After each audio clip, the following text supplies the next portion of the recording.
Trent. Alright, so it says it's Oh, you got streaming. invite for Trent too, okay. Yep.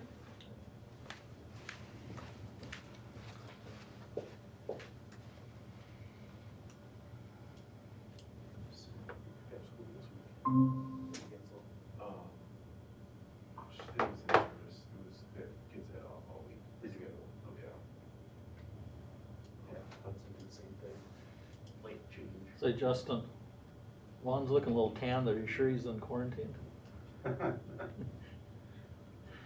He said he's up at the cabin. Supposed to be. It's All not right, that. it's 6:30, so I'll Right. call the meeting to order. Catherine, would you lead us in the pledge, please? Sure. I pledge allegiance to the flag of the United States of America and to the republic for which it stands, one nation, under God, indivisible, with liberty and justice for all. Thank you. Roll call. Bob Gunther.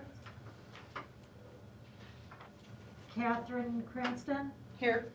Bruce Belargin. Here. Patty Jo Forsberg. Here. Roxanne Kendall. Here. Katie Thermos. Here. Lori Belargin here. District mission, together we engage, educate, and empower all learners, bridging their passions to pathways to create successful futures and positively contribute to our local and global communities. Our core values are listed on the agenda. Would someone like to make a motion to approve the agenda? So moved. Second. Discussion, there is one item that needs to be added to number 5. A2. Policies with the Neola suggested updates only. The policy 3120, employment of professional staff, was inadvertently left off the list. However, it is in the attached folder that's linked to the agenda. So if we could add that item to the agenda. I'll amend my motion. Thank you. Second. Thank you. Any other items about the agenda that need to be corrected? All in favor? Aye. Aye. Any opposed?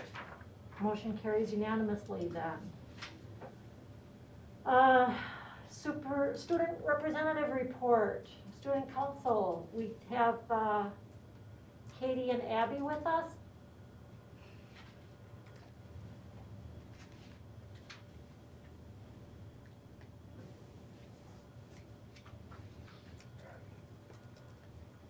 Very good, Lori. That's all I know how to do. It's impressive.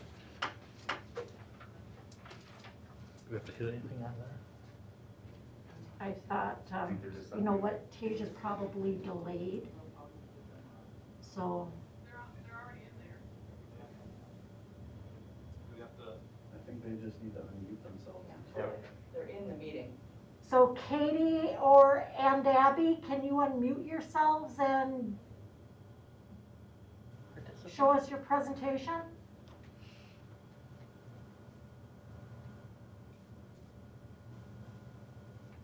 Do we have to let them in?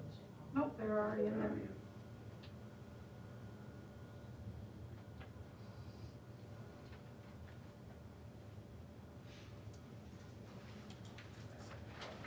Can we play their attachment? Or do we have them muted? Katie and Abby, are you ready? Yep. Oh, we have them Yep. muted.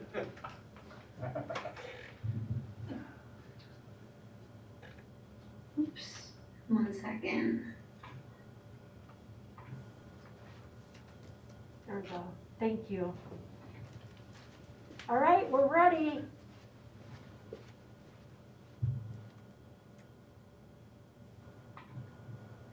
Rock on. Okay.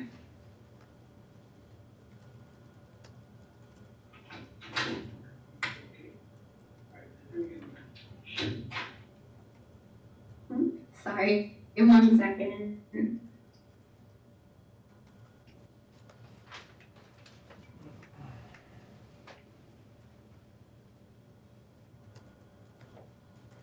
All right. Okay, we are so excited to be here with you guys tonight. We have a lot of exciting information to share about the past month.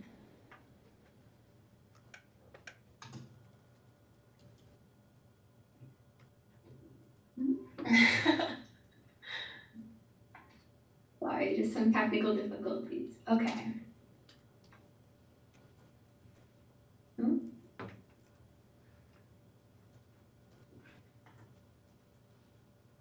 Technology's our friend today. Okay.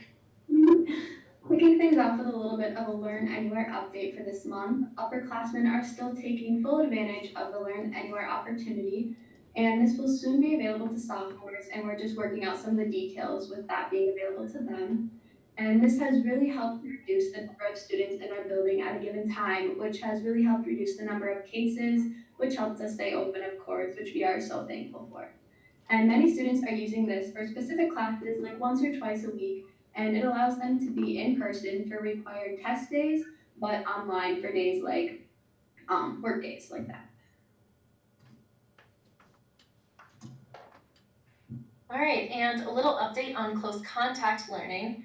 This is something which unfortunately we've had to deal with just as much as we did last month, if not maybe even a little more. Our students and teachers continue to be incredibly flexible with all the challenges that this brings, including teachers making their tests and exams and as an online option so that students who have been quarantined for a long time can continue to stay on top of their classes. We have many students who unfortunately are on their second or even third rounds of quarantine, which means that they've been out of school for over a month. And we've also had a lot of students returning recently from quarantine.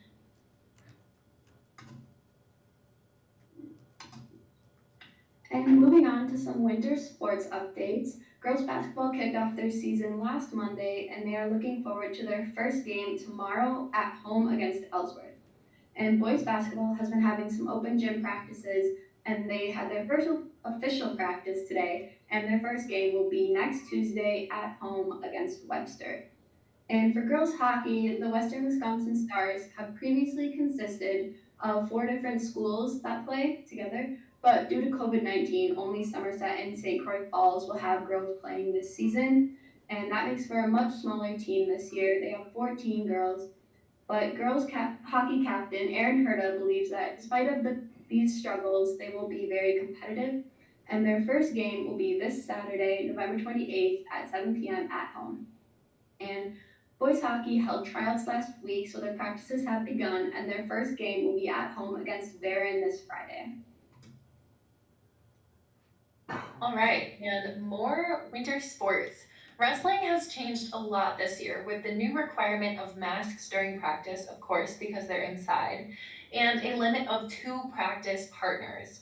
Captain Zach Matrogene says that they are struggling to reach the same level of intensity this year that they have in previous years due to those limitations. They have their first match next Thursday at home, but there will be no spectators allowed, unfortunately, just to keep up with the COVID guidelines. As for dance, competition routines are in progress. They're feeling very hopeful about their upcoming competition season, and they're preparing for their first basketball game performance. For cheer, winter sideline has begun, and they will have their first performance tomorrow night at the girls' game. Both dance and cheer will be competing in virtual competitions for the foreseeable future of their seasons, but they're very hopeful that they'll be able to do some more in-person competitions toward the end of the season. Virtual competitions will mean uploading a video of their routine or even live streaming their routines.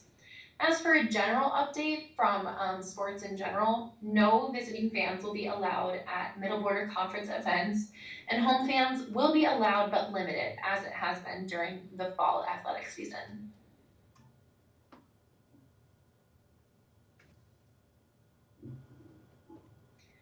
Here's a cute picture of the dance team.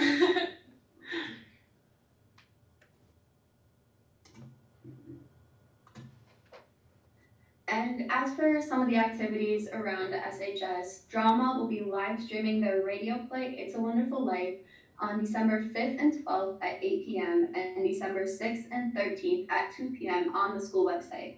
And there will be a live or a streaming fee for this of $2.99. And the Gay Straight Alliance hosted their first meeting a few weeks ago, and they are really excited for their big group of students this year, of both LGBTQIA plus students and allies. And an ally is someone who doesn't identify as part of the group, but they are there to support students and spread awareness. And they are currently putting together a presentation to give to high school teachers regarding how to better support LGBTQIA plus students. And some music department updates. Dynamics has been socially distantly learning their choreography for possible future performances. They've had a lot of new members this year, way more than in the past couple years. And just a general update from the music department as a whole, there will be no performances this semester, unfortunately, but they're very hopeful for spring semester to have some performances in whatever capacity is available at the time, whether that means online or hopefully maybe in person.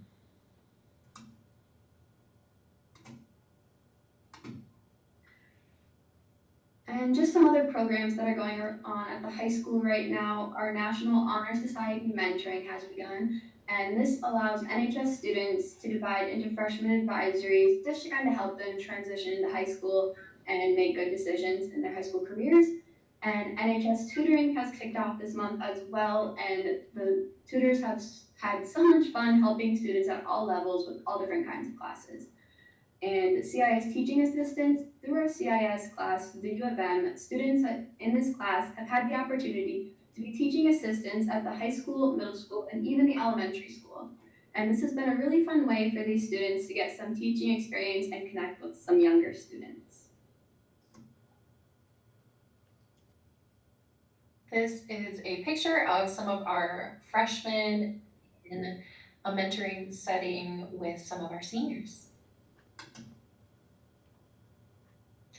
All right, and finally, we'd just like to give you guys a little update on what Student Council has been up to. So one of our big projects that we just recently took on was the Student Council Snack Shack. This is a new project where we collect canned goods and non-perishable food items that students bring in exchange for a coupon which they can use to redeem free snacks from our Snack Shack every Thursday. We will be opening the first Thursday after break. All of the non-perishables and canned food items will go to the food pantry to help families in need. We're also taking monetary donations so that we can help to support the food pantry. So since we didn't have an extravagant homecoming this year like we usually do to spend our budget on, we decided to use it instead to recognize staff all over our building for the amazing work that they have done during these trying times. We pick about 10 staff members every week and bring them notes from their students and fun little treats, including, of course, hand sanitizer.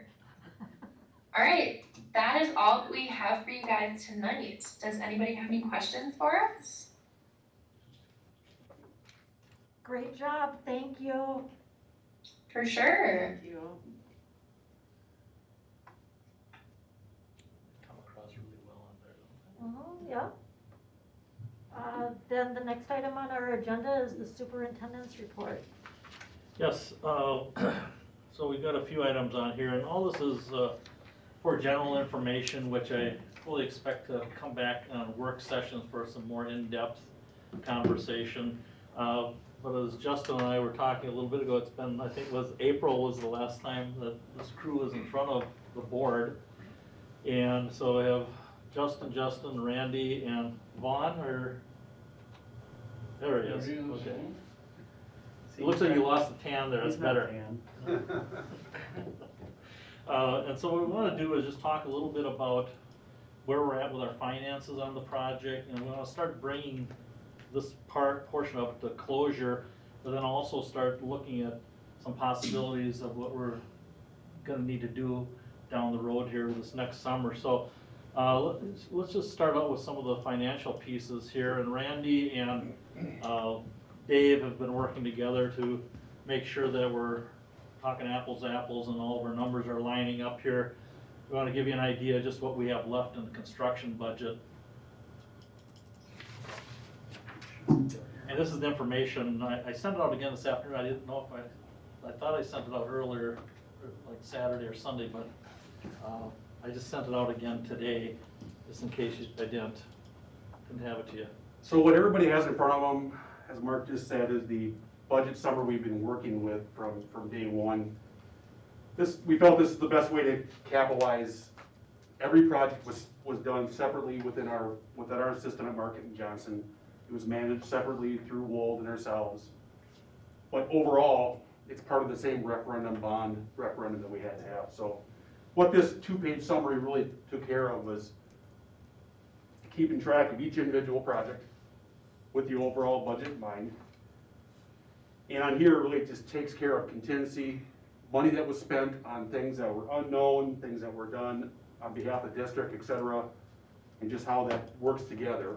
And then page 2, when we get to that, will be all the things that I work with Dave on, or we work with Dave on, in terms of tracking the cost expenditures through the district. With the understanding that this whole thing, we're all working with the same goal in mind, is keeping under the referendum budget. So each one of these projects, like I said, had their own contingency values.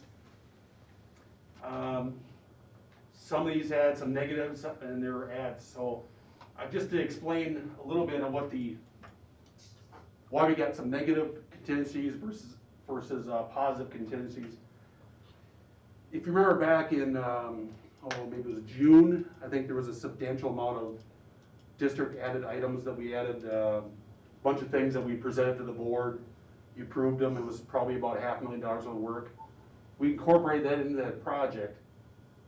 Each individual project took those upon themselves, some overdrawn in their contingencies, but overall we were good. If I'm explaining that properly, but we added a bunch of money that wasn't in the original scope of work. We still able to account for it. At the end of the day, we're still under budget. This little piece right here summarizes it best. After all is said and done, the end of the project as we sit right now, we have a remaining balance of almost $350,000 of money that was not spent on those projects. So that's money that goes back to the district, and we'll explain that a little bit later as to where it's recommended to spend it to.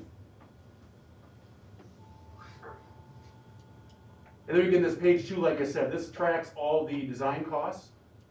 Anything that was, the left-hand column here is the GMP. This is the budget that we had put together. And this is the projected or actual costs on the right-hand side. And these costs are things that were active. Dave had a Google Sheets that we worked off of. I was able to go in there and look at every expenditure you guys had, rated the project, and I put that on the sheet so that we're all talking the same language, same numbers at the end of the day. And just to show you, it's a little how active this thing is. The number is going to differ just slightly from what you have. It went to the good a little bit more today because I updated this sheet based on what David put in there. He took some budget, the money that he had set aside didn't get spent, so it got to the good. But that's how active it is. I could do it on a daily basis if I wanted to. What is that bottom number? So the bottom number is 1.5, almost $1.6 million of money that was below the referendum bond amount. You mean the one that was 1.2 that we got? Yep, because you have to add the contingency value to it, because that's the overall number. Gotcha. So you have that, and plus we have 420 in interest income on top of that. So we're sitting real close to 2 million. Dave, or Randy, and this might be a Justin question too, does this take into account the locker, basically? Yes. Oh, the ones that we're replacing? The painting, because the painting and the lockers, Wold was gonna take care of. Is that in here somewhere? Or, because I think we had to push through the requisition as we're paying for it, and then how do we settle up on that? I would expect that when we settle that up, that will increase your. Oh, definitely. dollar. Yeah, but- Because right now it's counting against your Right. remaining contingency. Right. When we settle that up, it'll no longer be counting Okay, towards there's that number. So that number will grow. In that job, isn't locker still a projected to complete line item? Right, it's accounted for in the contingency, so it's been, So we haven't spent it up here, but it was in contingency, so I don't think it'll change anything there, because it's, no, our contingency value, it was already deducted from contingency. So what Justin's saying is that, since Wold is covering that cost, it'll get added back in. Because right now, it's showing that you're paying for it, but then you're gonna get reimbursed. So it's like we're paying for it twice, yeah. but it'll Yep. increase that bottom number, so, okay. So again, great news based on where we started. Back when this whole COVID thing started, we got an early start in the project, month and a half start, which was fantastic. I hate to say it was a good thing, right, because we're all down through this. But from a project standpoint, it was a great start to the project to get us moving through it. I just wanted to show us something real quick here too. No, I think Randy, a really good point on the early start is, we encountered a lot of unforeseen issues at the middle school. And without that extra month, I think it would have been really tight because, Yeah. you know, that extra month really helped us out in terms of all the brick and wall issues we ran into over there. Yeah. This slide here just. Oh, excuse me. Correct, that was really quick. Just represents 3 aerial shots, and you guys all saw those every month when they came out. This is April, so you can see just the chaos that zoomed on the site. And then the next one, this is June. You can see just how crazy life was for Justin Geisler over there with the middle school craziness, the elementary over here, all the site that he had managed as well. And then where it ended up today, or back in September anyway. A lot of work happened in a very short amount of time, and just want to say thanks to everybody that's been involved. Obviously, the owners group, the district has been fantastic work with George. Brian, you guys couldn't have done it without you. Wold, you guys are a great partner, and just it went pretty smoothly considering all the challenges we had in front of us. All right, and I will bring up, let's see here, we got, so I want to touch on, Justin, that we're going to touch on just briefly what we have left to do on the projects themselves. Nothing's ever clean, right, to get through projects, especially of this nature. But we went ahead and put a list together last week of things that we know that are outstanding. There's probably a few miscellaneous things here or there that we're missing, but in the high school, we noticed there's some refrigerators that were gonna be put in.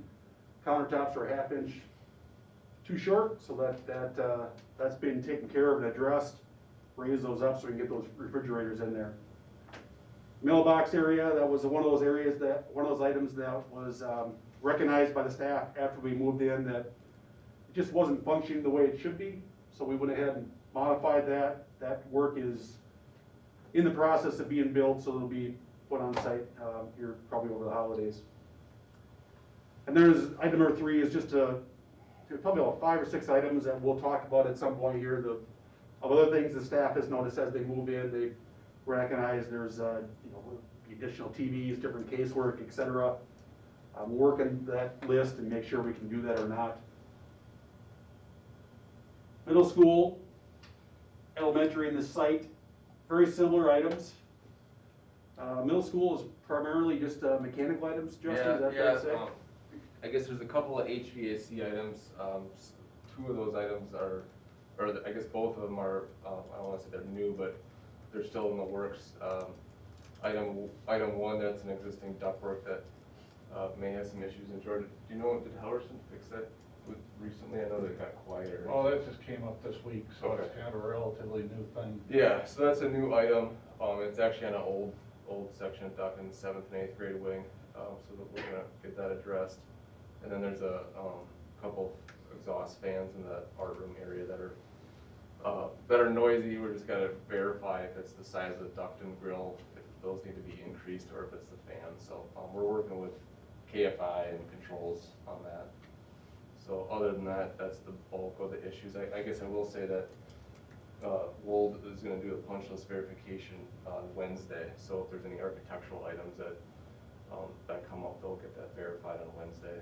The lockers are probably worth noting at the middle school. The lockers, yep, those will be replaced over Christmas break, which has been verified. Those guys are all scheduled in terms of manufacturing of the lockers and installation, as well as the repainting of the team room lockers. So. And the site items are, we had a good meeting last week about what was outstanding on the site. Not, pretty good list here, but it's not really that big a deal. We're gonna make sure we take care of that in the spring, right, on those. Again, when you finish a job this late in the year, it shortens that window of opportunity when you can go there and replace it in a real good manner, so we get come back in the spring to take care of that. And then overall, there are 2 existing items that affect every building, that be the building controls. As we finish a job in the summer, the building controls, that was a constant race to get it done right. We had our commissioning agent, IEA, in there to help us commission that, make sure it was doing right. And of course, as the season changed and everything else, we go through another cycle of trying to get the building operational. As of last Friday, sounds like we're down to just a handful of items to tackle with the commissioning side.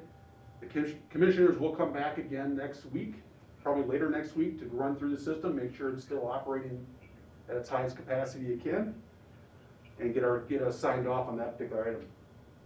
And then item 2 is the PA Intercom System, which has been great, right? That has been something we've been trying to figure out since we completed this job, and it affects every school. We've done a few different Band-Aids here and there to see what it is. We've got a meeting set right now for the 30th of November on that Monday. Got everybody that's thought about touching that system is gonna be here, including Mitel, the phone provider, trying to figure out what it is. What is the smoking gun that's gonna make this function better, and then I have to go back to what was there before. But it's just, there's been issues with delays and inconsistency, I suppose, the best way to put it. So that's what we had for open items. Any questions at all? No, Well, just from a dollar perspective, so are these items yet to be accounted for in that other document? All taken care of, yeah. It's just a matter of holding people accountable for getting things done. Okay, thank you. All right, so with that, going to Justin, get your list up here. Yeah, so, Mark, we talked about, sounds like you've already shared this with everybody, so we want it to be a little bit more of an open discussion. I don't know if you want me to briefly describe them all, or if you guys just like to jump right into it. I don't know if there's any questions Well, you or can walk comments. through them, but just let me preface a little bit. Sure. These are, as the project comes to a close, we look at things that when we first took on the project and we realized we were $1 million over budget before it even went out to bid, there's things we had to cut out. And so now we're in a different situation right now, so we're looking at things that, had we known where we would have been during bidding, we would have had in the budget originally. And so George and I have asked them to go through and itemize some of these pieces, and that's the sheet that you have here of additional projects. Now, some of these are very big ticket items, and even with the other sheet that has future large projects, they're just there to give you an idea of what these things cost, because obviously we can't do most of these things, but those are projects for a possible future referendum whenever, if and whenever that happens. But as we go through these here, George and I talked a little bit today, a little bit more about some of the things that we thought are essential that we do next spring to really firm up the building envelopes. And I think as Justin, as you go through there, we can kind of give an idea of what we're recommending. But again, this is a topic for another work session where we can really dig into it, because as you see, you're gonna have about an additional $2 million. And I think the things that George and I really feel strong about as far as future maintenance items probably come to about $1 million or $1.2 million. So there's other things on here that you'll be able to take a look at here. So You wanna run through the list there? Sure. Yeah, so we'll start at the high school. The first line item there is some additional carpet replacement. We've got about 7 classrooms. Still have old carpet, so looking at swapping that out. Exterior door replacement, so this is looking at all the exterior vestibules. So this is the exterior set of doors and interior set of doors. Gym bleacher replacement. Lots of issues with those existing bleachers. They don't meet current ADA code. So that will be a replacement 1-for-1 on those. Gym divider curtain, again, divider curtain's not operating very well. I think we've had to put a lot of Band-Aids on that, so that's a 1-for-1 replacement for that. Gym batting cages, this would be installing new batting cages, my understanding. Gym wrestling mat hoist, this is something you guys don't have currently either. But the idea is that you could store your wrestling mats from the structure above.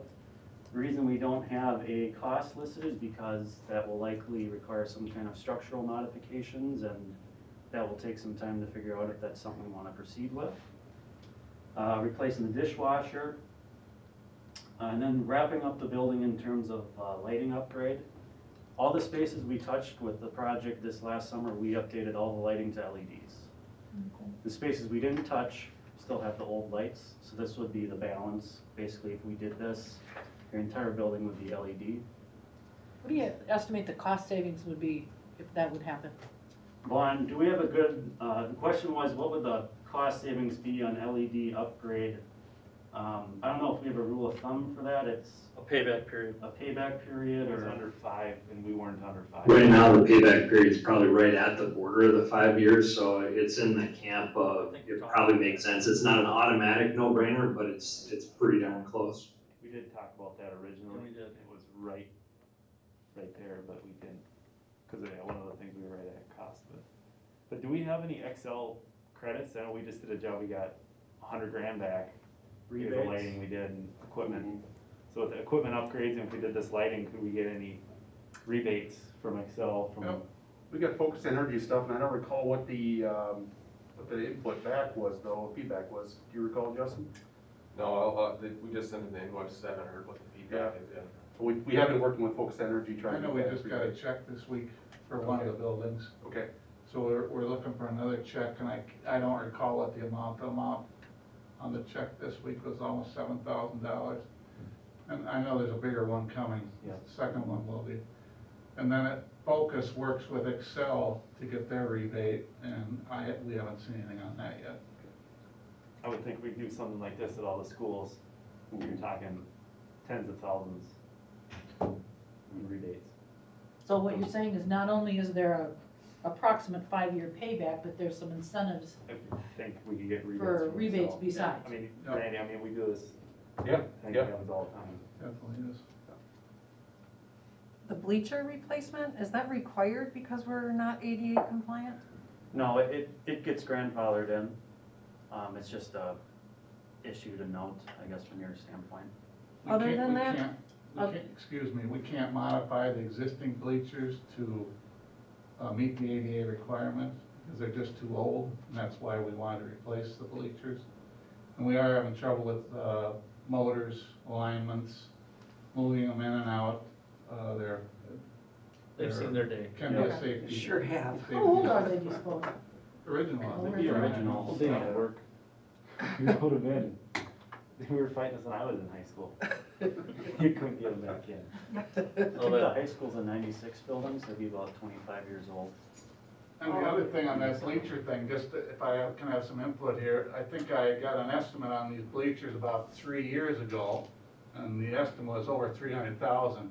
So when this new estimate came in, I was very surprised to see it come in under that. So the price of the bleachers has come down. Wow. Just a side note. So if we wait another 10 years, it'll get cheaper. You factored in the wood cost on them now? I added 20,000 to the quote we got, and then I also have a contingency here for the demo and floor protection. So can you explain to me the different, I mean, you've got a contingency amount there and then a project cost. Is the contingency the part of our original that's left over for that? No, this is all new projects that you would be setting up. So if you were to go with one of these projects, Okay. we'd recommend a construction budget of And that, a contingency. and then the then. project and contingencies as follows. Okay. This would, anything we look here would be out of that 2 million. Contingency. So this would be all additional Yeah. within that group, so. The one note on there, that dishwasher would come out, it wouldn't come out of our construction funds, that would come out of our food service, so.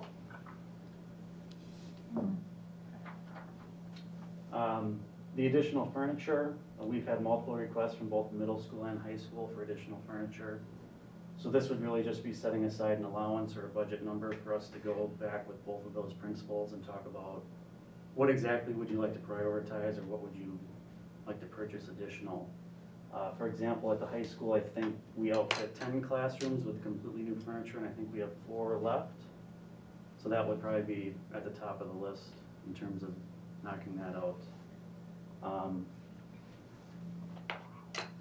Middle school, exterior interior door replacement. So again, this is all of your exterior vestibules, so the exterior set of doors, the interior set of doors.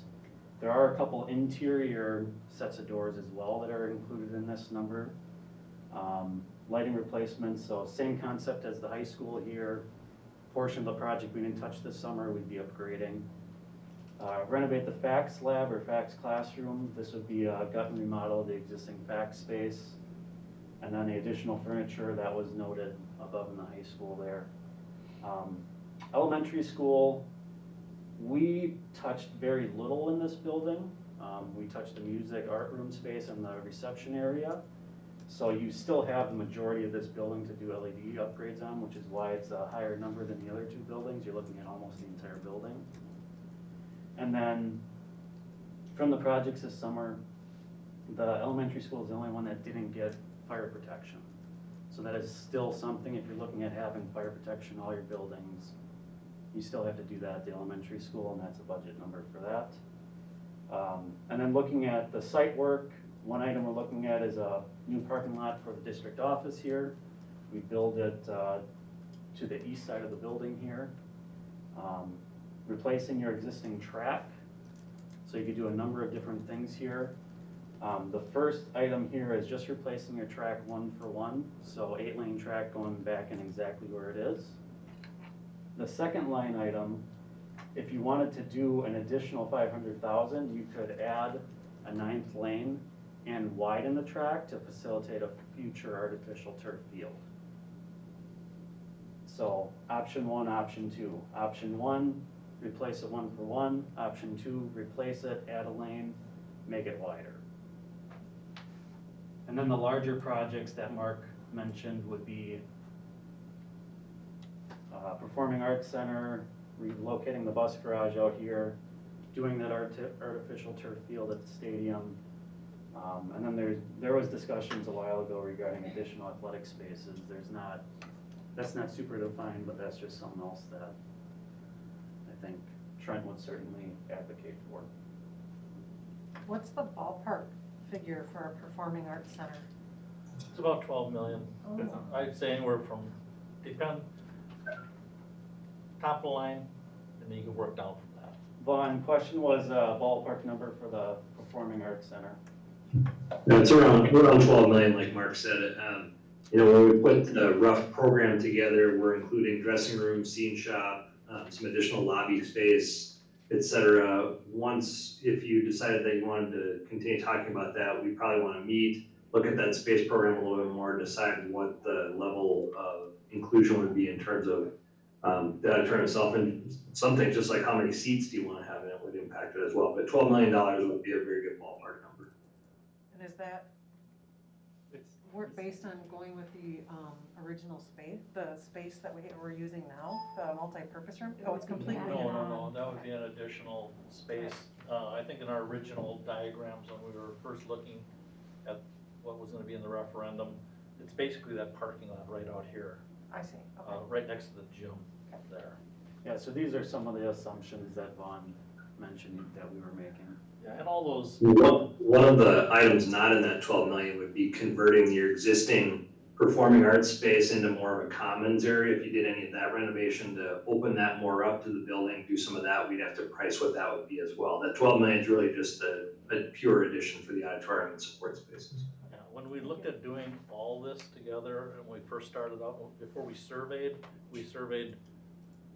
the needs and then the additional projects, and I think the total was 45 million, so almost another 20 million would tackle all this, so.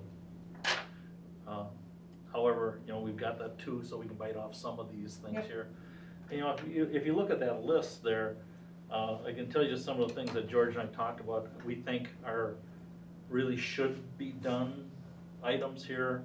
The carpet replacement in the high school, because I think it was 5 or 6 classrooms. The exterior door replacement on both the middle school and the high school need to be done. And again, that will shore up the building envelope, so it will be real good, solid there. The bleacher replacement, you know, is an issue there. And we're looking a little bit at that fax classroom there. We just need to know a little bit more about what that is.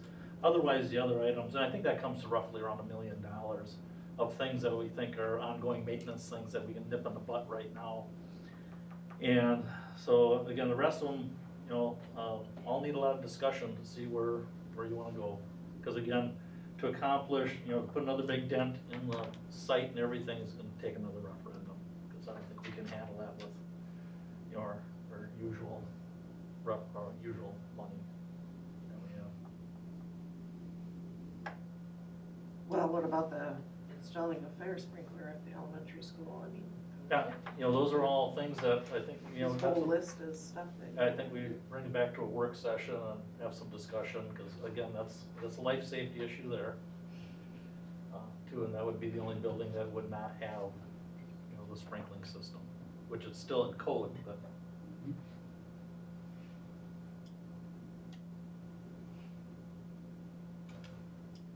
Well, that looks good. Questions, any comments? You know, like I say, you haven't seen these guys for 6 months.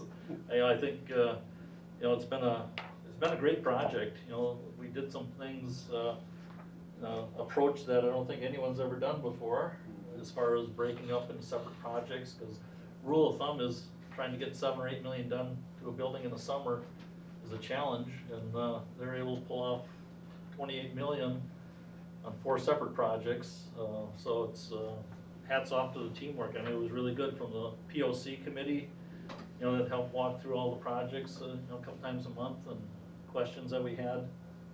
I feel really good where we're at. It's always nice to come in under budget. Yes, yes, it is. When George, you're a lifesaver on this. When do you think we'll have a final bill from you guys? Well, we were talking about that internally week before last, and we're trying to finish up the locker stuff and some over the holidays. I'm guessing first part of the year maybe, by the time you're giving stuff that we disagreed to. It's only because, again, the lockers, the mailbox item is gonna be a Christmas time, I think, item, so we can't really final bill everything until that's done. But that's why you put the 350 on there and said that's the number we're good with? Yeah. Okay, so that's what we can use going forward for budgeting, we don't have to. It shouldn't change unless, I think it's, to be honest with you, it's probably a little conservative on our part, just to make sure we've got some money set aside for something that may pop up. Okay. But as that, you know, as that number increases or whatever, it'll just go back to you, so it's just a moving target to a little bit of a degree, but. Any other questions or comments? Vaughn, any closing comments?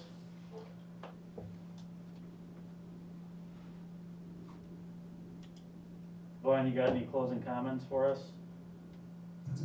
No, I really don't. I mean, Mark's looking for anything words. that you want to do as a district, we're happy to help you figure out how to program, how to run budgets and space summaries. As Justin mentioned, not knowing what the full extent of activity space renovation or addition might be for athletics, hard for us to put a budget together for that, but we'd be more than happy to sit down with you and take care of that once you're through the one. We will come back in the summer, we haven't decided what date that'll be yet for our 11-month walkthrough. We'll do a walkthrough of all the schools and the site just to make sure things are working as they should be. Thank you for all your work and Appreciate it. Coming in under coming budget. under budget. Yeah. And for coming back next summer and checking. Yeah. I'll make sure they're. Thanks, You know where guys. we are. I know where you live. Yeah. I just closed it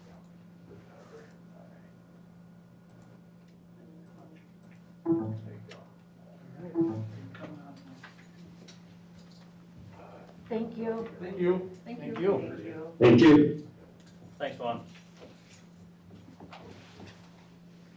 Is there a way to turn the volume down in there? Yeah, there's a knob. There is, right. I don't know if we'll need it. Sorry. Thank you. So, next on our agenda is the high school equity survey data. So Shannon? Yeah, just I'll preface 2 seconds here. Yep. Do that. This is a continuation of our discussions. A couple of meetings ago, the idea was let's see how the kids feel and the buildings feel about our direction with our equity plan, our equity work, and so this is the next step. Shannon Shannon, the high school staff surveyed the students, I think last week, and got about a 50% response, and thought, you know, after we saw the results, I had some questions and we had some discussion, and so they surveyed again and got, I think, about 75% responses. And then she'll talk about the next steps after that. So this is an ongoing series of things, actions that we're taking to, you know, further our equity work. Yeah, so as Dr. Bezick said, you know, for a variety of reasons, this is really good timing around this time of year anyway. We kind of take a temperature of our kids in terms of some of the social emotional things that are happening in our building. This year more than ever, that's probably more important than it's ever been. And so, you know, if you had a chance to kind of look through the presentation that's attached, so we kind of did a combination of, that's what we call the belonging and equity survey, because there are questions that are very specific to our equity work and data and information that we were curious about as a staff. And then also kind of tagging onto that, the belonging piece of it, you know, feeling connected at school. Do you feel like you matter? Do you feel like you're an important part of what we're doing in the building? Getting that data and then having some really good discussions about how we respond to it. Just obviously this is not new information, but when we were kind of having some discussions about kind of the why behind why do we want to do a survey like this, specifically with the equity piece, we always kind of come back to our core values, our mission, our vision, our strategic plan, and really wanted to kind of highlight these two pieces that really are requiring us to dig into this work. If we really determined that for all of our students that we believe each and every person should be accepted and valued, and then the piece here that we have in about global awareness and diverse opportunities, then we need to ask some tough questions, get that information, as I said, then figure out a way of how we're going to respond to it as a staff. So, as I mentioned, the why, so really wanted to find out from kids what are their lived experiences within our building in relation to equity and belonging. And then kind of part two, how will we as the adults respond to those experiences and develop some action steps. So what you're going to see here is really just kind of a 50,000-foot view of the survey questions, being able to see the data as we see it. And then some next steps beyond this meeting will be debriefing this data with my building leadership team, then extending that to our full staff within PLC teams, and having some good discussions about, as I said, how we respond to the data in front of us. So as Mark said, initially rolled this out, we were sitting at about 250 or so responses, which was like, I think we can do better. So we did one more kind of big push. Ended up as of, actually, I think it's 335 now, but a really good response rate. You can kind of see the breakdown here in terms of our grades.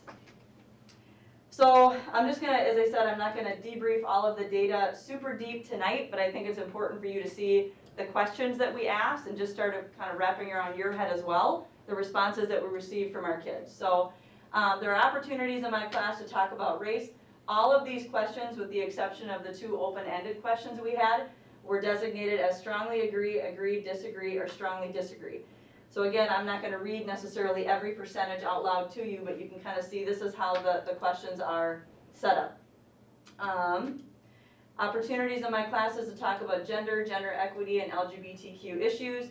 You can see where we sat there in terms of student response rate. Opportunities in class to talk about differences in learning or physical abilities. Again, that percentage there. I see people of many races, cultures, and backgrounds represented in my classes and homework. So this will be one in particular that will have a really big instructional impact in terms of, again, looking through and starting to desegregate the data a little bit and figure out what are some action steps we can look at from there.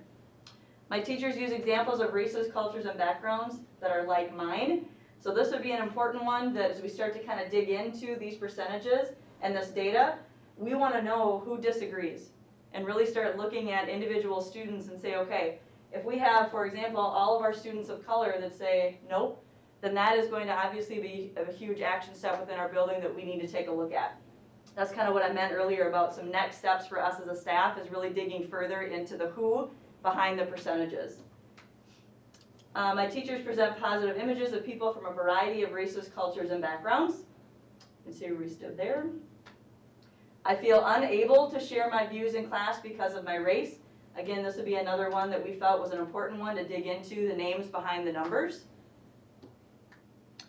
Students at the school treat people from different races, ethnicities, or cultures fairly. This particular question, I think, had a really close relation to one of the open-ended questions that we asked as well, which I'll talk about in a second.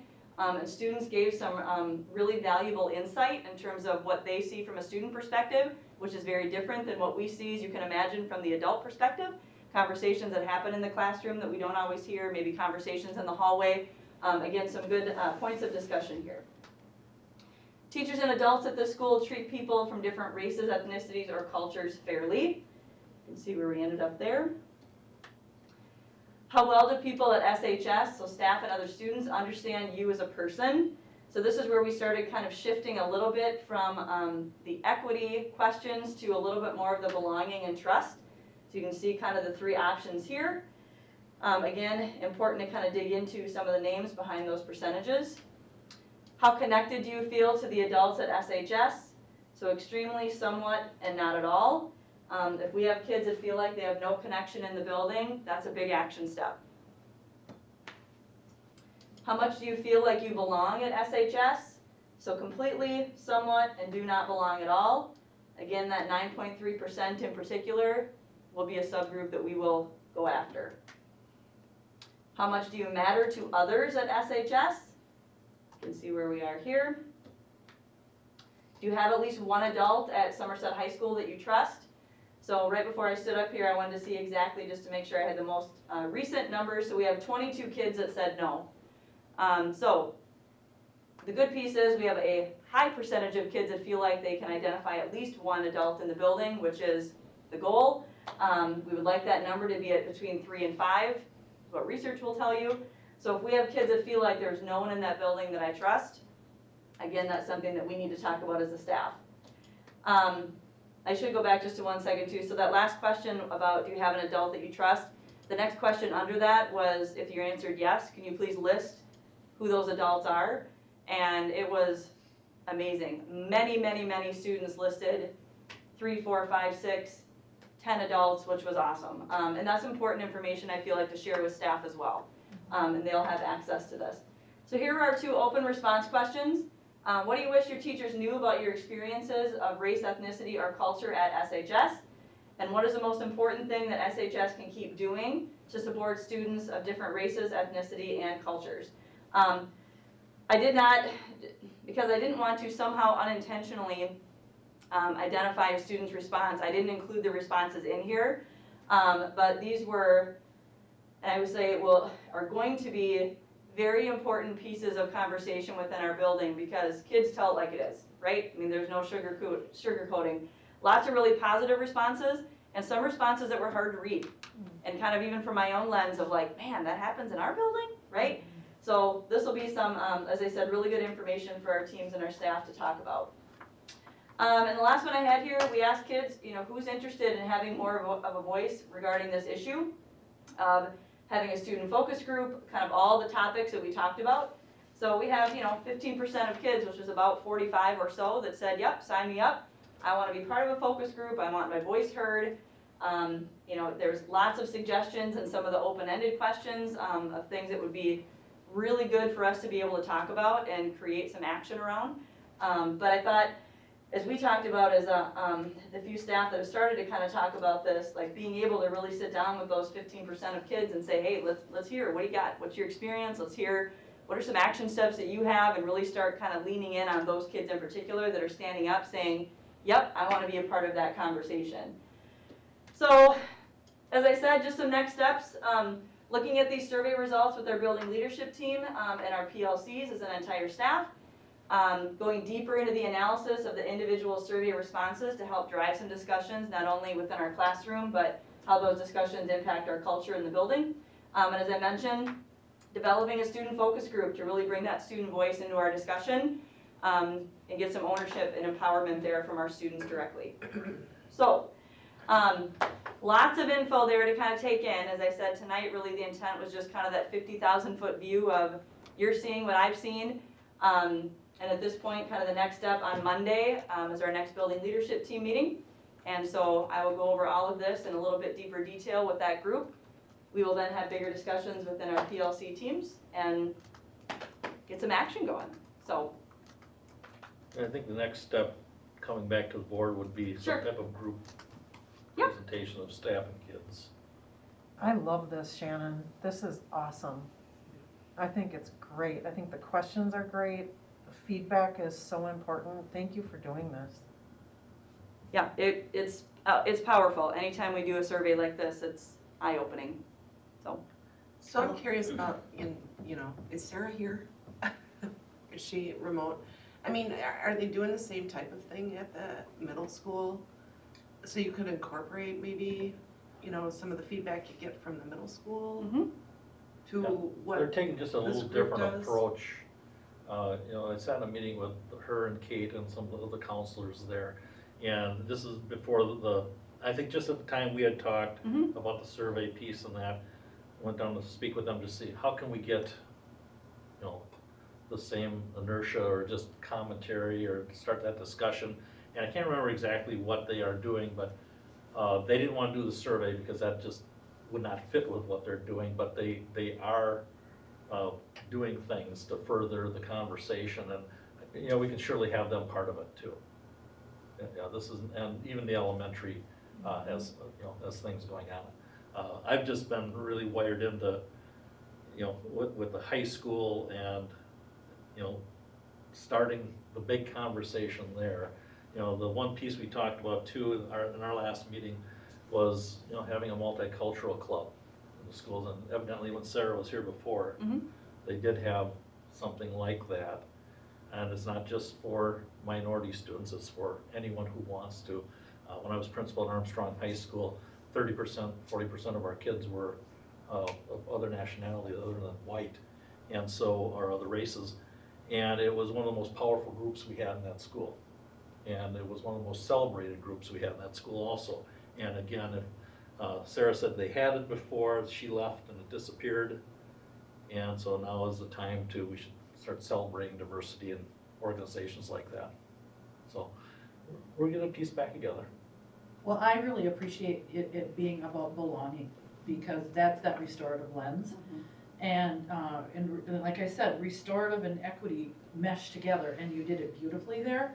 And I also like the last bullet there, because if you're gonna really do transformational work, it has to be with students, not for students. And that third question, or that third bullet down there, so I'm super impressed from my own professional, what I do. And I think 93% of students, the students that answered, that feel they have an adult at the school to go to is impressive. And I appreciate that you want to work with the 7%, because that's important. But it says a lot about our teachers and staff that 93%, it's pretty impressive. That's the beauty of a small school. Yes. Shannon, were the kids who are doing distance learning or virtual learning included? Yep, this went out to every student that is registered for Somerset High School. So perhaps that might have skewed the answers for some about feeling belonging if they're not actually physically attending school in the So building it might right even be now. higher. Yeah. If they were in person. And I would say, as we look at that next step of kind of digging into some of the names behind that, that's something that definitely could emerge, right? I don't know yet. But that still gives us an action step, Yeah. maybe we need to come up with some ways to make those kids feel like they belong, even though it has to be virtual. Right. Yeah, to me, the biggest portion of the survey, when you start looking at those small numbers, what's that made up of? Because Yep. if, you're seeing 6, 8, 9%, those might be all of Yes. all the kids that we're trying to help. Yep. And if they're not, great, but we need to know who those kids are so we know how to get to them. Yep. But a lot of them seem to be that same percentage. Yeah. So we Yeah. get the same group. And they over can over, track same that, they kids. know who these students are, so another action plan. Well, and I like just by sending this out, that percentage of kids that responded hopefully felt some hope with that. So I think this is a super powerful survey. We still do the, I might have the letters wrong, youth risk behavior. Yep, the YRBS. Yeah. Yep, so that's every other year. Oh, so it's not Yep. every year. Yep, every other year. Is this the year for it or not? I believe this is the year and it would be in the spring. I have not heard, and I'm sure our counselors know more about it than I do right now. I haven't heard anything more about it, but I believe this spring would be our next year to do it. Okay, Mm-hmm. thank you. Yep. Because a lot of these questions are very For sure. much similar. Yep. Thank you. Yeah, thanks. Thank you. Thank you Thank for you, Shannon. coming on. Did anybody else have any questions or comments for? Then we are to the winter athletic update. Yeah. Trent, are you on here yet? Oh. Think so. Yes. I'm gonna get him back up here. So I've asked Trent to, are we dead there? We have his voice only? I guess. Can you hear me? Yeah, we Yeah, can I can hear hear you. you. Okay, yeah, and so I've asked Trent to talk a little bit about what's happening with the winter season. Because, we're witnessing, hearing, seeing things from all across the state on how different schools are reacting, to the virus. Some schools that are shut down have gone virtual, are not participating in winter, the start of winter athletics. And, in our conference, or in our area here, Amory and New Richmond have gone totally virtual at the high school level, so they're not allowing their athletes to participate at this time until middle of December. There's a lot of talk of schools that are going virtual are still going to compete in activities. It's all over the map, but Trent has been, wired into his group, and I just thought, you heard the girls at the beginning talk about winter sports and where they're at right now. I think Trent can add some more definition to the parameters of how winter sports are going to take place, so. Yep. Can y'all hear me okay? Yes. Awesome. All right, so yeah, we just wrapped up. Actually, I wouldn't even say our fall season is officially wrapped up yet, as our fall drama performance is getting their production ready to go so they can live stream the first weekend in December. But our fall season went extremely well, just with our coaches, our kids, and our fans just doing what we need to do to return to play and keep our kids going. Earlier, you heard our student representatives talk about some different things. One piece that I'd like to just point out, in terms of girls hockey, so we do co-op with New Richmond, Amory, and St. Croix Falls. New Richmond and Amory are not able to practice at the current moment, but the hope is when they have the green light to start their winter sports, then they would join the team at that point. So it's not like they're officially kind of not a part of the team for the whole season. Right now, their winter sports season just has not started, so they're not able to practice currently.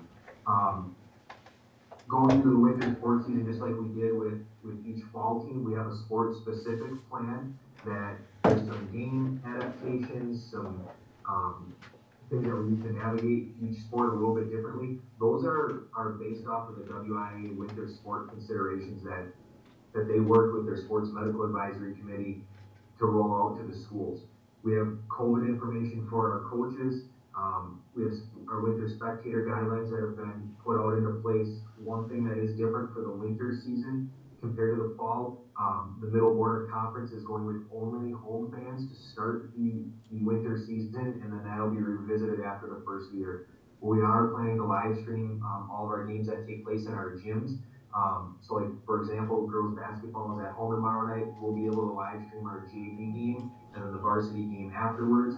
I talked to Dan Dilkerson, our boys hockey coach, and oversees the ice arena here in town, and they're working to get, I think it's called Live Bar, installed down at the rink, so they'll be able to live stream hockey games as well. So that was in the final stages, but you know, with scheduling, we're just all having to be very flexible. There's games getting moved around left and right.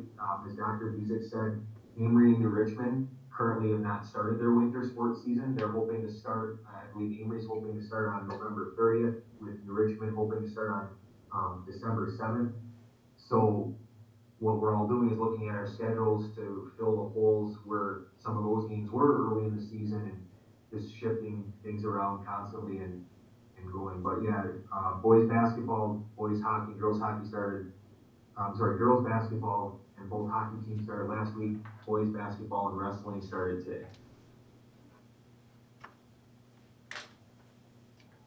Any questions for Trent at all? I just wanted him to give an update, because there are just a lot of moving pieces here, and it's so situational, subjective to what our numbers come up with and what have you, and we want to make sure we keep everyone safe.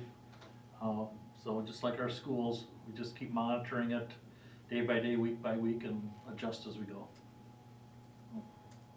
Thanks, Trent. Thank you. Thanks. Mark, can you, usually at this point you do a health update?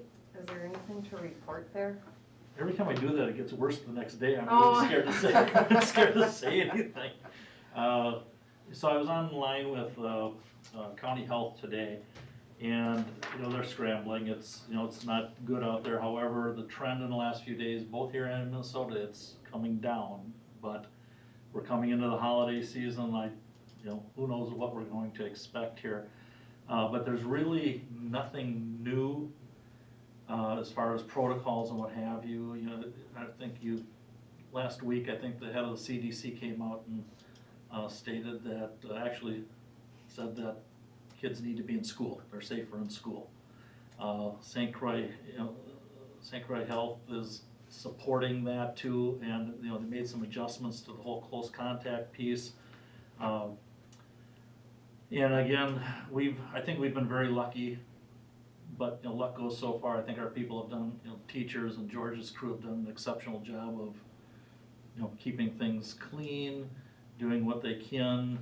Again, walking through these buildings, these kids are taking it serious, staff's taking it serious, and I think that's really paying off. We are not seeing what other districts are seeing around us.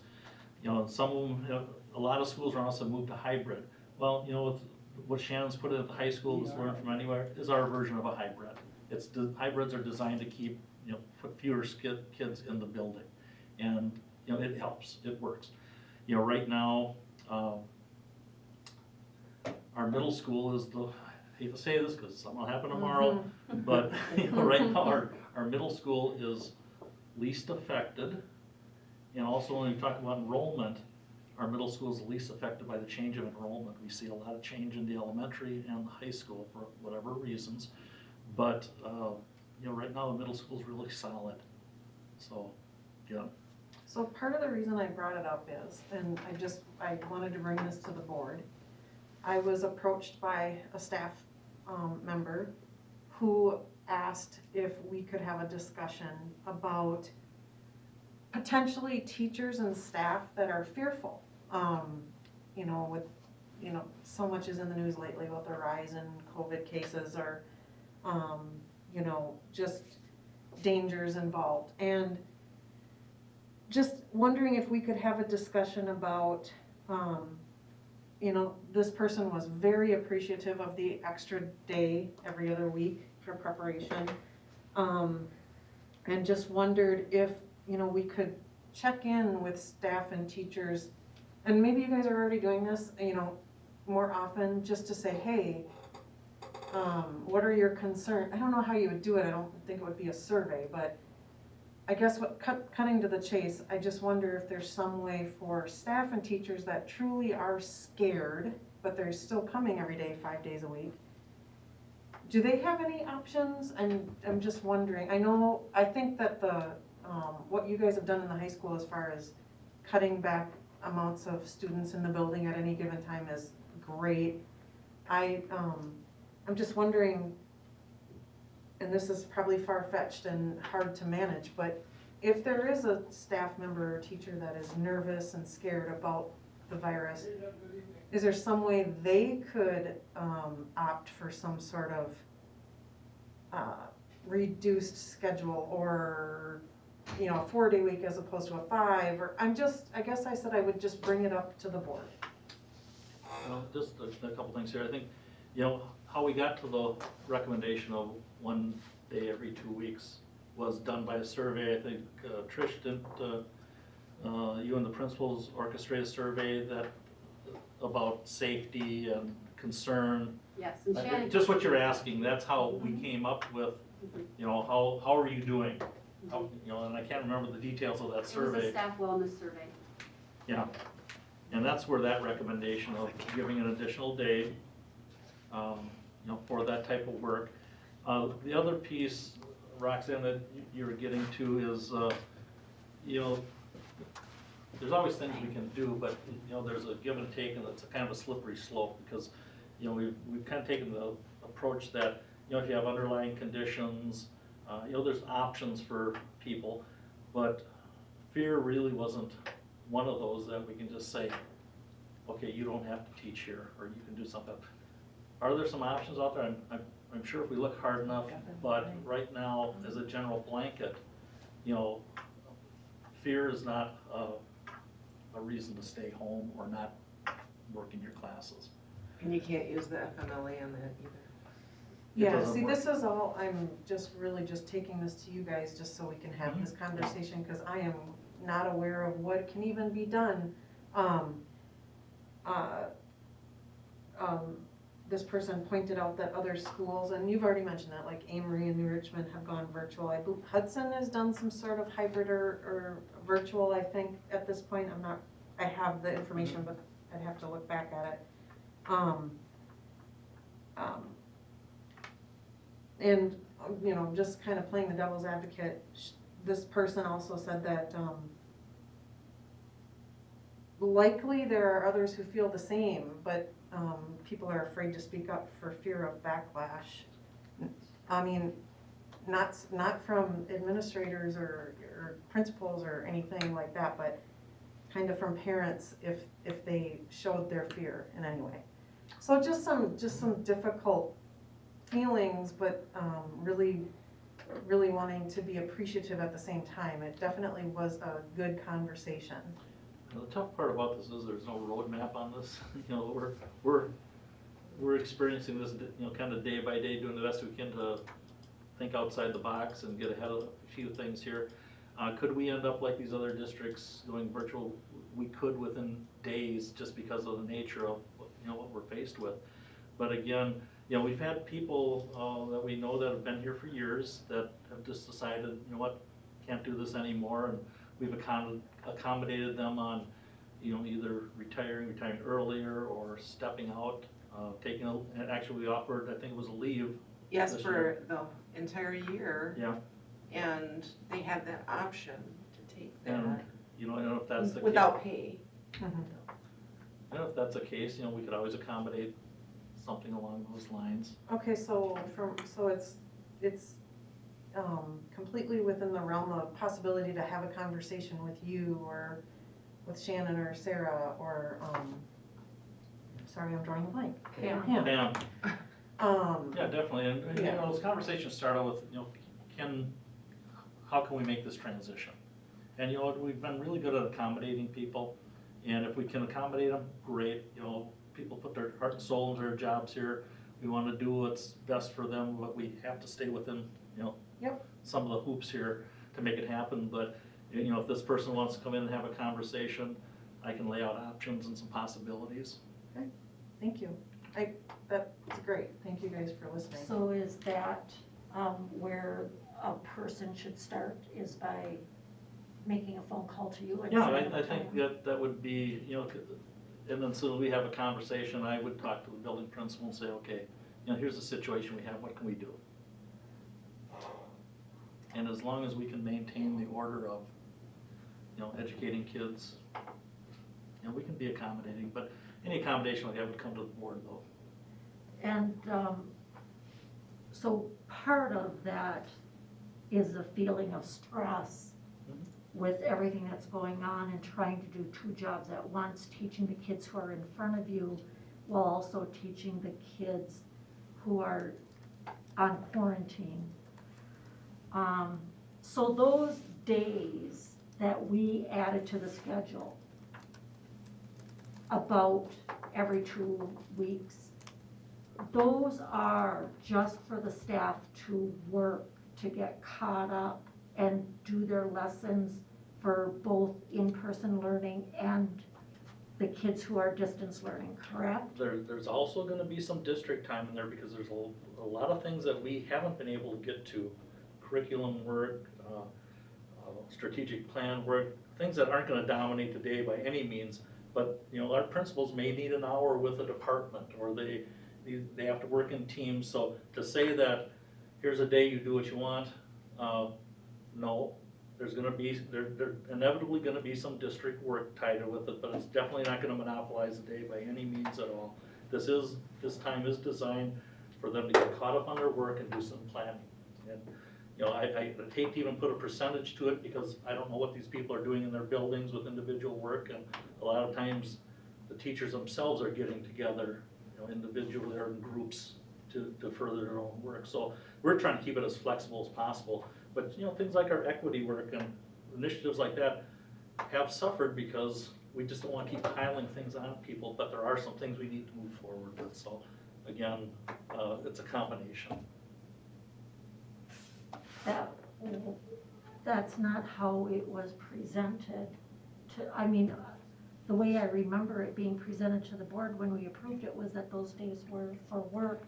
We do still have our professional development days in the calendar. Can that work be done on the days that were already scheduled for professional development? Well, then you're I think we're trying to balance out all these days for people. To say, okay, these days we're booking you up, in the professional development totally, and then these, no, they're free. That kind of things I'd leave up to the building principals and Trish, because they've got work that they need to get done with the people over the course of the year.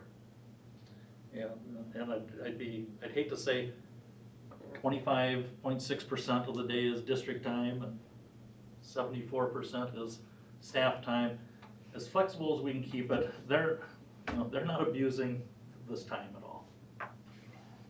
Well, and I think it has to stay flexible, because here's an example, in my own life, is that it just seems like we all need some professional development on more of this technology stuff, because we don't know how to do Seesaw, we don't know how to do Google Meets, and so we appreciate some things coming from the district level that we can't do in our own little teams, but because we do need some of that expertise, because it's changing all the time.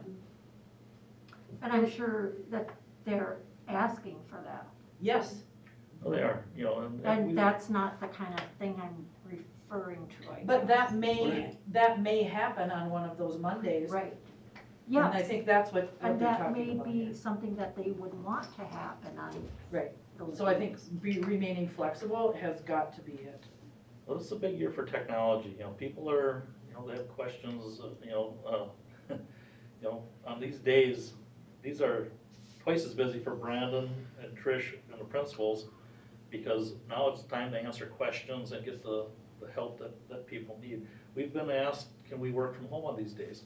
No, you cannot work from home, because a lot of times you need technical support and your teams need you here, so that's the, the underpinning rule of these days is, we take them serious and, they're a benefit. Lori, correct me if I'm wrong, but I know we both have been teachers, and teachers live in fear of, you're given this time to plan, and then the district takes it away, and then they make it a whole district PD day. So can you just assure us that won't happen? That's what we want. We want it to be flexible so that you're meeting teachers' needs and you're not just putting them in PD all day. And adding more to And adding more to the plate. plates. That's the bottom line here, I Yes, know. exactly. Even I could read between that line. Yeah. That's what I was trying, what did they do on the day that they had off that Yeah. obviously maybe someone had feedback that it wasn't what they thought? I'm sorry. What, on the day that we had the professional development day, what happened that day that wasn't what they thought? I guess, what training happened, I guess? Or was it 6 hours of training? Did you have feedback or something? I mean, that's, I did, and it was more of the fear of what was going to happen in the Yes. future because they were Because it told happens. that right, no, I mean. these days were not going, that these days were gonna also be used for, working on initiatives. Oh my. And so, the fear right away is that. And we're that's gonna- legitimate for teachers, it really is. So Yeah. can we just get an agreement that the intent is that We're a not little gonna bit of that push is okay, initiatives. but the majority of it needs to be for They will teacher not be planning and monopolized by district initiatives. Yes, there you go. Thank you. One Hopefully hour. that will relieve And- some anxiety. Yes, yeah, I know, that's. Sorry. 1 hour, 20 minutes on this thing. All right, move on. Hey, I used to be a teacher way back. I get it. Is there anything else on this then? No, thank you guys for letting me bring that up tonight. Thank you. You are a member of the board. Well, it wasn't on the agenda, and that's why I asked, so that we could segue into it gracefully. So, You're learning. The next two items are the enrollment report and financial report. Did anybody have any questions on either of those items? Yeah, can I just make a comment on the enrollment piece? I was just doing a little figuring on this, and again, the middle school, we've lost students for a number of different reasons, but it's really at the elementary and high school. Middle school has remained pretty much a wash as far as enrollment this year. And again, I'd like to do a little more digging on this, but I'm sure the elementary is affected a lot by homeschool. The high school is affected more by all the different options out there this year. And I guess further conversation down the road, as enrollment changes, you need to adjust your staffing needs, but I would caution us doing anything, when we look budgetarily down the road here, to see what the new normal really is gonna be, because we may be down this year, but as vaccines and what have you, everyone's looking at the start of next year as a normal year, so to speak. Our numbers could be right back where Well, they I'm were. certainly hoping so. I do too, but I just want to pass the idea that just because our numbers are down, we don't need to get out the scissors and chopping block No. at all. We just need to weather this a little further and see where we're at. I did not have any requests for anybody to speak at the open forum, did you? No. Okay, then item number 4, the spring ECCP and SCN applications. Sarah Calling reported on those at our work session. Would anybody like to? I'll make a recommendation to approve 4A1. Thank you. Second. Thank you, Katie, for your second. Any other questions or comments on this item? All in favor? Aye. Any opposed? Motion carries unanimously then. Virtual learning update. Trish, I'm sure that's why you and Brandon are here. Oh, got a partner in crime. Let's stay over here if you don't mind. I don't like speaking while I'm sitting, it's weird. Guess it's a teacher. A couple things, I know, we won't go back to the beginning where we had a rocky start and we know that happened. But we really have learned a lot from what we've experienced. So we're gonna bring that into our second semester here, enrollment. We sent out in the scoop, the enrollment form or enrollment survey for prospective students for next semester, started January. We got roughly a handful to 10 right now applications. That ends on Friday. Excuse me. I also sent out the survey to current students or parents of students in the virtual about whether they want to come back or not. So we're getting that back, and by December 4th, they need to have that back to us so we can start planning for numbers and what teachers we need and things like that. So we've got some of that. We also developed a handbook more. We had one, but we needed to revamp it and make it a little bit better for our needs. So that's been developed as well as an FAQ for all parents, and that was sent out with those surveys so that parents could know what they were getting into. We were very strapped for time at the beginning of the semester, so that stuff didn't get developed like it should. And we learned from that, knowing we got in some situations where we didn't want to be in. And now with that, I think we can help give that information to parents more before we start. Otherwise, what do we got? We're looking at, so we have our teachers again, and our plan is for next semester to generally staff all of our virtual classes with our own teachers. There might be some that we cannot just because of staffing in our area, but also we don't have some of the licensures as well. So we can look for Edgenuity to staff those. But again, we have to make sure they have the teachers as well. So we'll vet that before we get into that situation again, because we don't want to fall into what happened in September. Otherwise, I mean, our staff have been great. Added that connection with our students, where they have a Somerset teacher with them. So it's added some flexibility as well, where we can actually do some things outside the Edgenuity program that helps support our virtual students. Otherwise, what do we got? We're looking at having a parent success night or parent-student success night for virtual here sometime before the start of the second semester to really be staffed by presented by a parent-teacher virtual person that's been in the whole thing. So they see it from a parent perspective, they see it from a teacher perspective, and really have some good insights on how to navigate the Edgenuity program, and maybe have some tips and tricks for parents that are coming in and parents that are already in. Otherwise, we're also looking into more support about the 7 a.m. to 10 p.m. Edgenuity tutors. Since we did not go with their teachers this year, we were not given that option, semester, we were not given that option. We're looking to get it back in the second semester, so our parents have more of a timely response, whereas our teachers right now might not be available at every second of every day. This might be a little bit better option for them, so they get some help right away. Otherwise, we've surveyed our current teachers. Looks like 26 out of 27 are coming back for second semester. Numbers-wise, our students are probably going to go down enrollment, just because I know we've seen that our virtual is not for everybody. And that's probably one of the pitfalls that we fell into, is that we didn't get the information out there enough for the parents to realize, hey, virtual is a really tough thing. I think Trish said something about Minnesota, just found out that something around 40% of virtual students in Minnesota are failing. I think that's what you said, something like that just came out. And we're looking at numbers close to that, about 35%, not failing, but they're just not up to what they should be, maybe in face-to-face. We have some kids that are doing great. I mean, we have a good number of kids that I've heard from principals like, hey, they didn't do that when they were here face-to-face, but now they're thriving in virtual.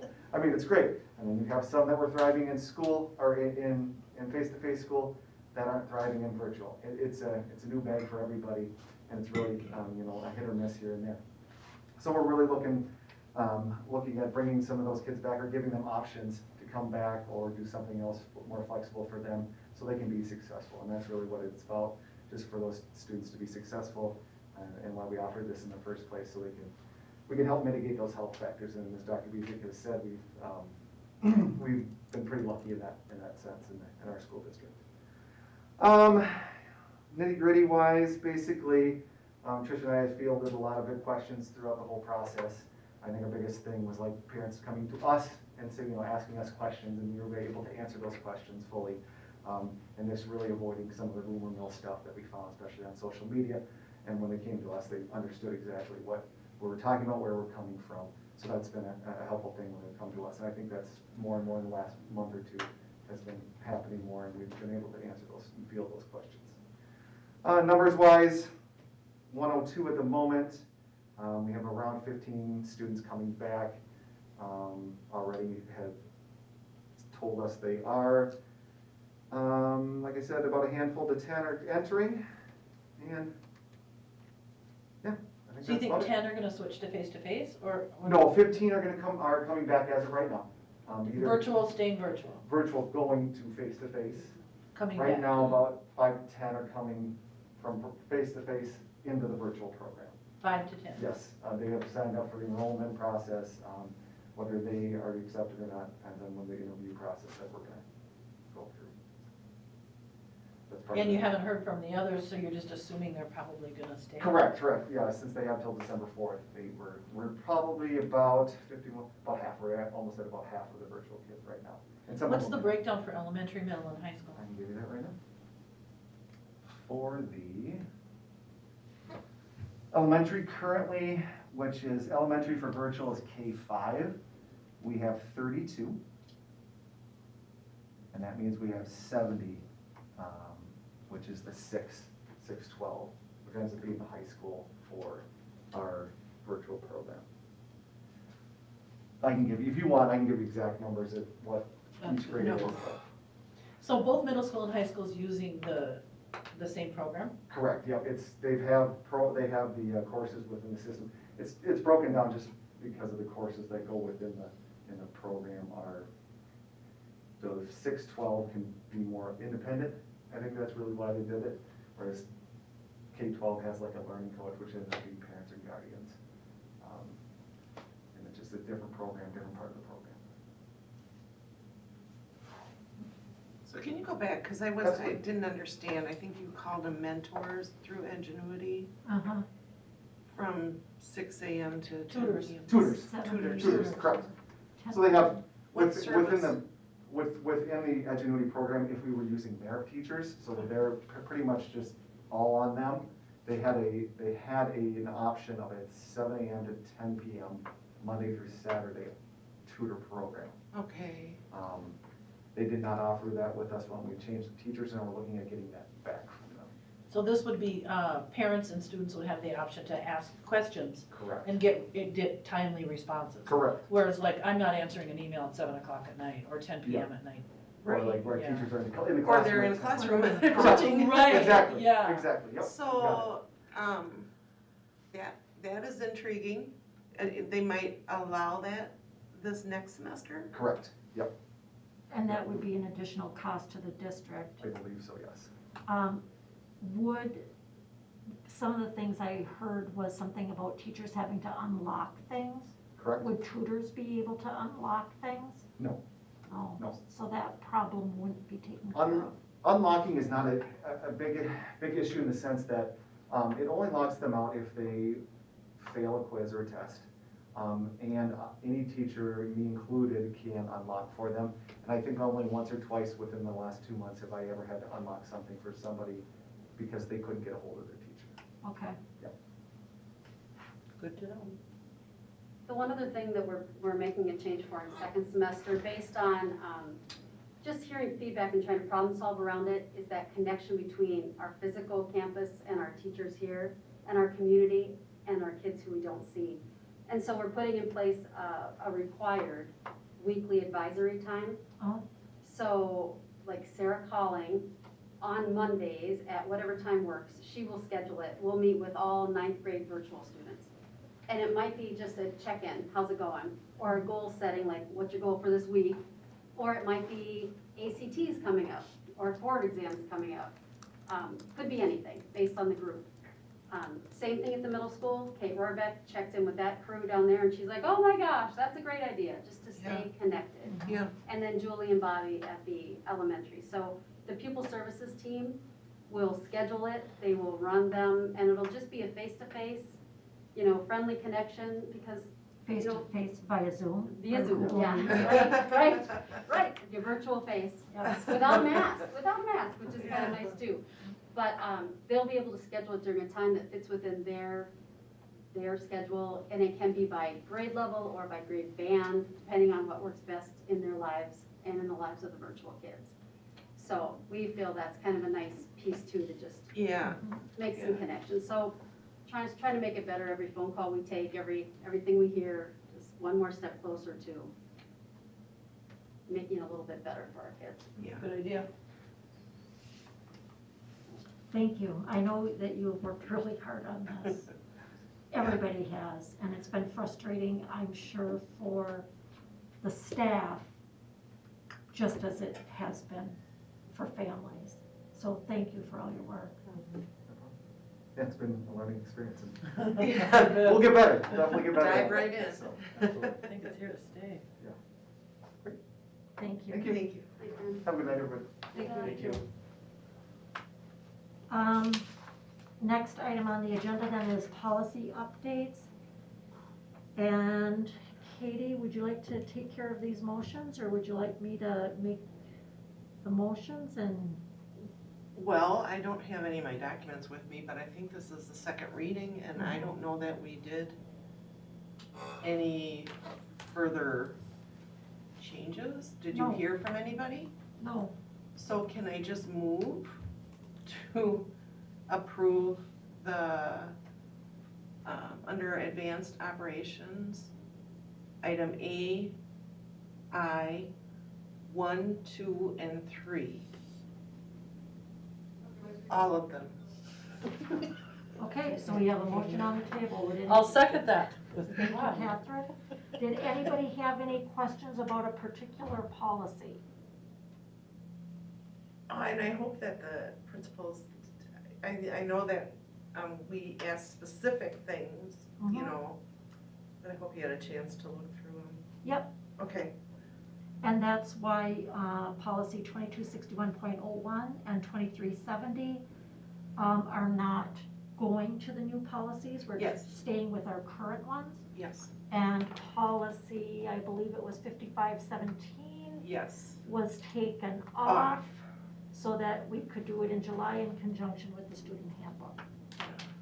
Okay, All right, so if there are no further questions or comments, all in favor? aye.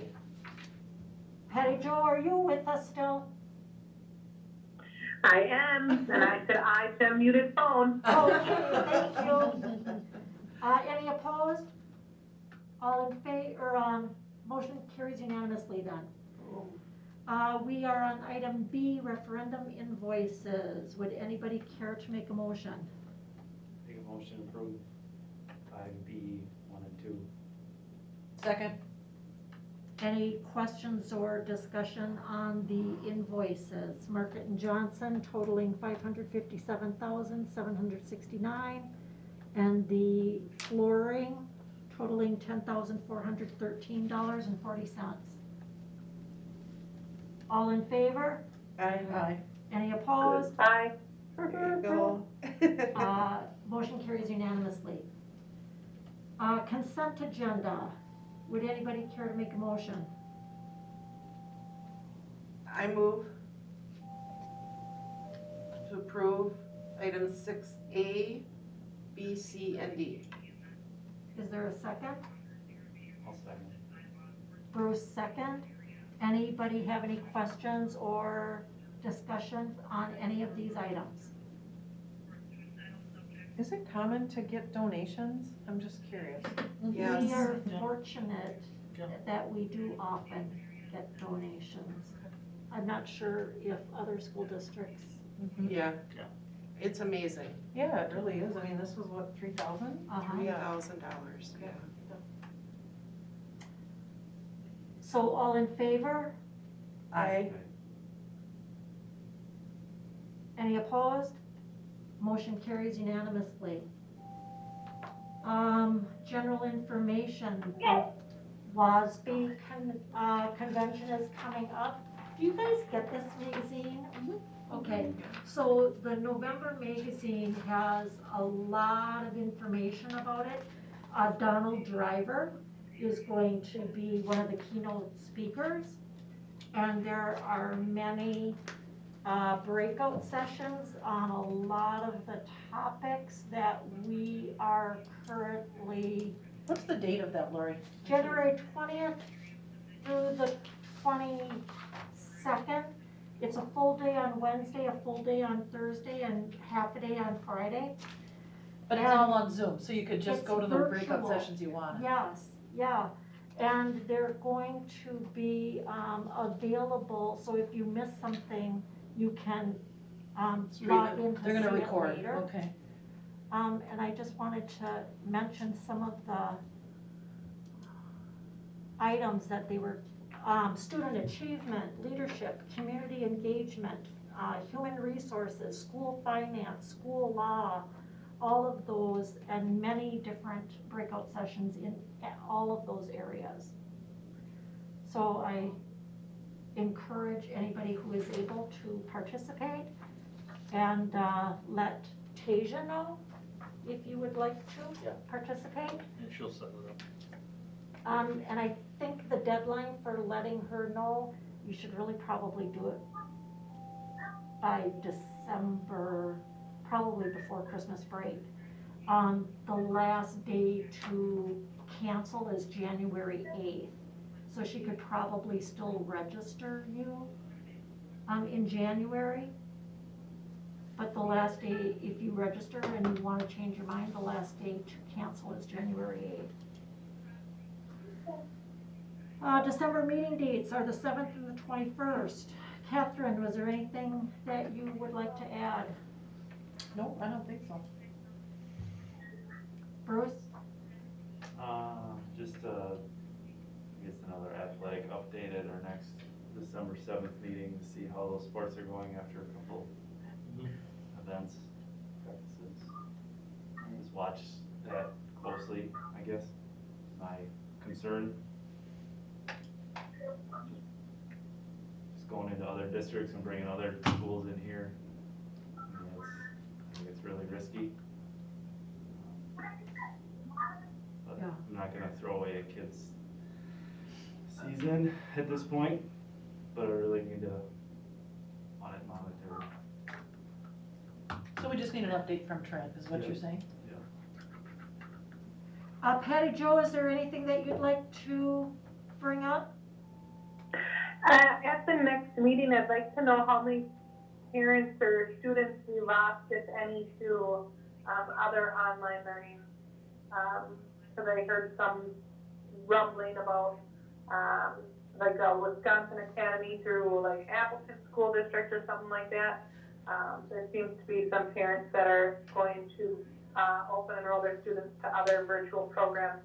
So if we can get an update on it, that'd be great. Thank you. Roxanne?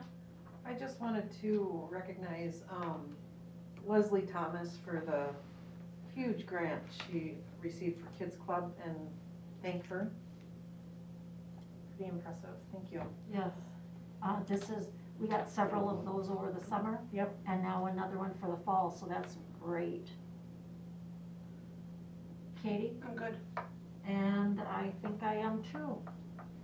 So I'll make a motion to adjourn into closed session pursuant to Wisconsin statute 19.851C to consider the employment, promotion, compensation, or performance evaluation data of a public employee over which the Thank you for governmental that body email. has jurisdiction. Yeah.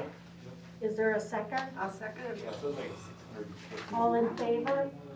Aye. Aye. 650 All right, we person. are adjourned to closed session. I'm gonna leave I have a with joke. the ECCP applications that you need to sure wish sign. we could do it. Sarah Collin put it in a binder for me to leave with Tasia for you to sign before you leave tonight.